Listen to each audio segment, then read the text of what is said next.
பாலாற்றின் குறுக்கே அணை கட்டும் ஆந்திர அரசை கண்டித்து பாலாறு பாதுகாப்பு கூட்டு இயக்கத்தினர் ஆர்ப்பாட்டத்தில் ஈடுபட்டு வருகின்றனர். இதுகுறித்த விவரங்களை வழங்குவதற்காக செய்தியாளர் குமரவேல் இணைந்திருக்கிறார். குமரவேல், தற்போதைய விவரம் என்ன?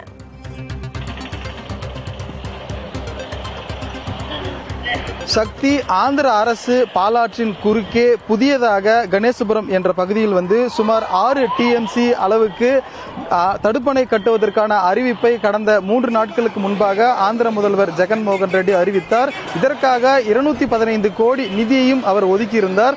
இந்த நிலையில்தான் ஏற்கனவே 32 கிலோமீட்டர் மட்டுமே பாயக்கூடிய ஆந்திராவில் ஆந்திர அரசு 22 தடுப்பணைகளை கட்டியிருக்கிறது. இதனால் கடந்த காலங்களில் தமிழகத்திற்கான நீர்வரத்து வெகுவாக குறைந்துள்ளது. இந்த நிலையில் மீண்டும் ஆந்திர அரசு ஒரு மிகப்பெரிய தடுப்பணையை கணேசபுரத்தில் கட்டிருக்கிறது.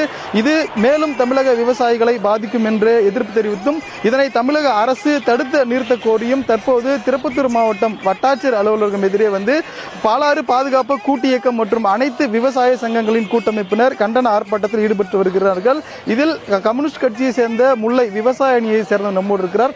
சார் வணக்கம். ஏற்கனவே பாலாத்துல பல்வேறு தடுப்பணைகள் இருப்பதா சொல்லியிருக்கீங்க. இந்த தடுப்பணையினால என்ன பாதிப்புகள் வரும்? தமிழக அரசு எந்த விதமான நடவடிக்கை ஏற்கனவே நீங்க நினைக்கிறீங்க சார்? தமிழக அரசு உடனடியாக தலையிட்டு ஆந்திர அரசினுடைய அடாவடித்தனத்தையும் சட்ட மீறலையும் இந்திய ஒருமைப்பாட்டுக்கே வேட்டு வைக்கக்கூடிய வகையில் உச்சநீதிமன்றத்தினுடைய ஆணையை மீறி கணேசபுரம் அருகிலே லட்சுமிபுரம் சாந்திபுரம் என்கிற பகுதியில் அணை கட்டுவதற்கு 215 கோடி ரூபாயில் ஒரு திட்டத்தை அறிவித்திருப்பது ஏற்கனவே நமக்குள்ள 1892 ஒப்பந்தத்தை மீறுகிற செயல். ஏற்கனவே அவர்கள் 32 கிலோமீட்டர் நீளத்திற்கு 22 தடுப்பணைகளை கட்டியதன் விளைவாகத்தான் வேலூர் மாவட்டத்தில் உள்ள 15 உள்ள அனைத்து பேரூராட்சி, நகராட்சி பேரூராட்சிகளுக்கெல்லாம், மாநகராட்சிகளுக்கெல்லாம் குடிநீர் பஞ்சம் ஏற்பட்டிருக்கிறது. குடிநீர் பஞ்சம் ஏற்பட்டதன் விளைவாகத்தான் காவிரி குடிநீர் திட்டத்தை செயல்படுத்துவதாக தமிழக அரசு அறிவித்தது. ஆனால் ஏற்கனவே தஞ்சை மாவட்டத்துக்கு ஈடாக விவசாயத்தில் மேற்கொண்டிருந்த எங்களுடைய மாவட்ட விவசாயிகள் கடுமையாக இன்றைக்கு விவசாயம் பாதிக்கப்பட்டு 20% அளவிற்கு கூட விவசாயம் இல்லை என்று சொல்லக்கூடிய அளவுக்கு தென்னை மரங்கள் எல்லாம் காய்ந்து போயிருக்கிறது. நெல் பயிரிட முடியாத அவஸ்தைக்கு நாங்கள் உள்ளாக்கப்பட்டிருக்கிறோம். கரும்பு போன்ற பணப்பயிர்கள் பயிரிட முடியாத சூழ்நிலை இருக்கிறது.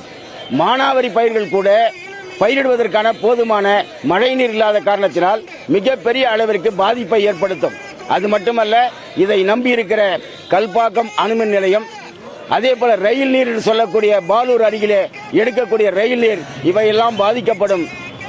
சமீபத்தில் அறிவித்திருக்கிற தாம்பரம் மாநகராட்சிக்கு கூட பாலாற்றிலிருந்து தான் குடிநீர் சென்று கொண்டிருக்கிறது. இவையெல்லாம் வற்றி போகும். 1 கோடி மக்களுடைய குடிநீர் மிகப்பெரிய கேள்விக்குறியாவதோடு லட்சக்கணக்கான ஏக்கர் விவசாயங்கள் பாதிக்கப்படும். எங்களுக்கு வேலை வாய்ப்பு பாதிக்கப்படும். இந்த பகுதியே வறண்டு வரக்கூடிய காலங்களிலே ஒரு பாலைவனமாகக்கூடிய ஆபத்து இருக்கிறது. ஆகவே தமிழக அரசு அவசர வழக்காக தொடுத்து பாலாற்றிற்கு ஒரு தீர்ப்பாயத்தை அமைக்க வேண்டும். நிரந்தரமாக தடையாணையை ஆந்திர அரசுக்கும் கர்நாடக அரசுக்கும் எதிராக பாலாற்றிலே எந்த விதமான கட்டுமானங்களும் செய்யக்கூடாது என்கிற தடையாணையை, நிரந்தர தடையாணை பெற வேண்டும் என்று கேட்டுக்கொள்கிறோம். சக்தி, இவர் குறிப்பிட்டது போல பாலாறு விவசாயத்திற்கு மட்டுமே பயன்படுவதில்லை, குடிநீர் முதல் கொண்டு பொருளாதாரம் வரைக்கும் பயன்படக்கூடிய வட மாவட்டங்களின் ஜீவாதாரமாக இருக்கிறது. ஆகவே தமிழக அரசு இதனை அவசர வழக்காக எடுக்க வேண்டும். பாலாற்றுக்கு என தனி தீர்ப்பாயம் அமைக்கப்பட வேண்டும். தமிழக அரசு விரைந்து செயல்பட வேண்டும் என்பது இப்போராட்டத்தின் கோரிக்கையாக இருந்து வருகிறது. சக்தி, கள விவரங்களுக்கு நன்றி குமரவேல். மதுரையில் ரயில் மூலம் தடை செய்யப்பட்ட போதைப் பொருட்களை கடத்திய நபரை மத்திய வருவாய் பிரிவு புலனாய்வு துறையினர் கைது செய்து விசாரித்து வருகின்றனர். சென்னையில் இருந்து தென்காசி மாவட்டம் செங்கோட்டைக்கு செல்லும் பொதிகை எக்ஸ்பிரஸ் ரயிலில் தடை செய்யப்பட்ட போதைப் பொருட்கள் கடத்தப்படுவதாக மத்திய வருவாய் பிரிவு புலனாய்வு துறையினருக்கு தகவல் கிடைத்தது. அதன் அடிப்படையில் போதைப் பொருட்களை கடத்துவதாக சந்தேக வளையத்திற்குள் வந்த சென்னையைச் சேர்ந்த பிரகாஷ் என்ற நபரை அதிகாரிகள் பின்தொடர்ந்து வந்தனர். மதுரை ரயில் நிலையத்தில் வைத்து பிரகாஷை கைது செய்த மத்திய வருவாய் பிரிவு புலனாய்வு துறையினர் அவரிடம் தீவிர விசாரணை மேற்கொண்டு வருகின்றனர். கைதான நபரிடம் இருந்து 2 பைகளில் கைப்பற்றப்பட்ட 30 கிலோ எடையிலான மெத்தபெட்டமைன் என்ற போதைப் பொருளின் மதிப்பு சர்வதேச சந்தையில் சுமார் 90 கோடி ரூபாய் இருக்கும் என அதிகாரிகள் தெரிவித்தனர்.